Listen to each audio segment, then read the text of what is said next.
Dominus vobiscum, sequentia Sancti Evangelii secundum Matteum.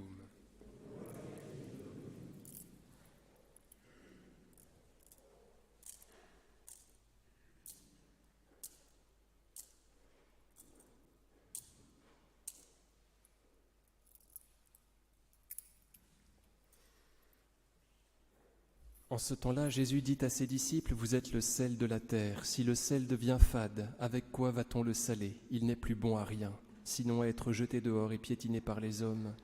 Vous êtes la lumière du monde. Une ville ne peut être cachée quand elle est située sur une montagne. Et lorsqu'on allume une lampe, on ne la met pas non plus sous un boisseau, mais sur le lampadaire, et elle brille pour tous ceux qui sont dans la maison. De même, que votre lumière brille devant les hommes, afin qu'ils voient vos bonnes œuvres et glorifient votre Père qui est dans les cieux. Ne pensez pas que je sois venu pour abolir la loi ou les prophètes. Je ne suis pas venu pour abolir, mais pour accomplir. Car en vérité, je vous le dis, avant que passent le ciel et la terre, la plus petite lettre, le plus petit trait ne disparaîtra pas de la loi jusqu'à ce que tout soit réalisé. Celui donc qui violera un seul de ses commandements, même les plus petits, et qui enseignera aux hommes à faire de même, sera tenu pour le plus petit dans le royaume des cieux. Mais celui qui les pratiquera et les enseignera, celui-là sera tenu pour grand dans le royaume des cieux.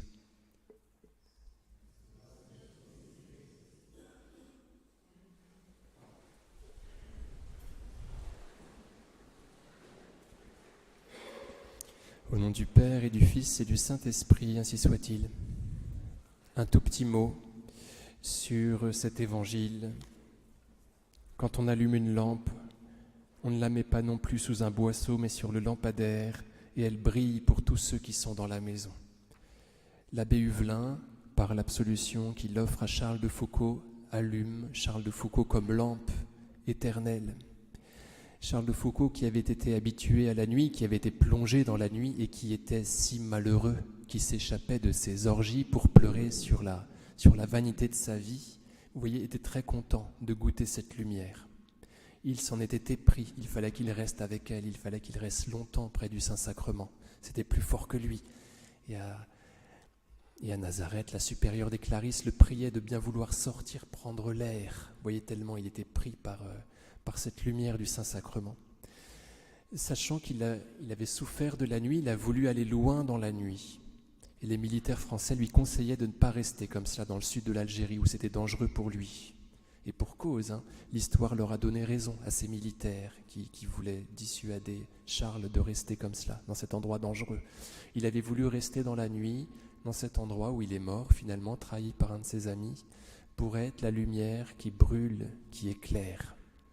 Alors on a chacun, nous dit le Seigneur Jésus, ce rôle à jouer, par notre charité tout d'abord, et puis par nos paroles. L'Esprit Saint nous pousse à dire des choses, comme dit saint Paul, qui peut croire s'il n'a rien entendu? Donc on ne peut pas faire l'économie de la parole, on ne peut pas se contenter de la charité, il faut aussi dire les choses. Et c'est ce que saint Charles de Foucauld a essayé de faire, vous voyez, en essayant de communiquer avec les Touaregs. Donc, essayons d'être lampes aussi en saisissant les perches que le Seigneur nous tend en matière d'évangélisation. Il y a toujours quelque chose à dire. Voilà, le sourire peut être doublé d'une parole. Il faut être attentif aux injonctions de l'Esprit Saint, qui est là, qui nous inspire une sagesse d'évangélisation dans laquelle il faut savoir rentrer, qu'il faut savoir pratiquer. Au nom du Père et du Fils et du Saint-Esprit, ainsi soit-il.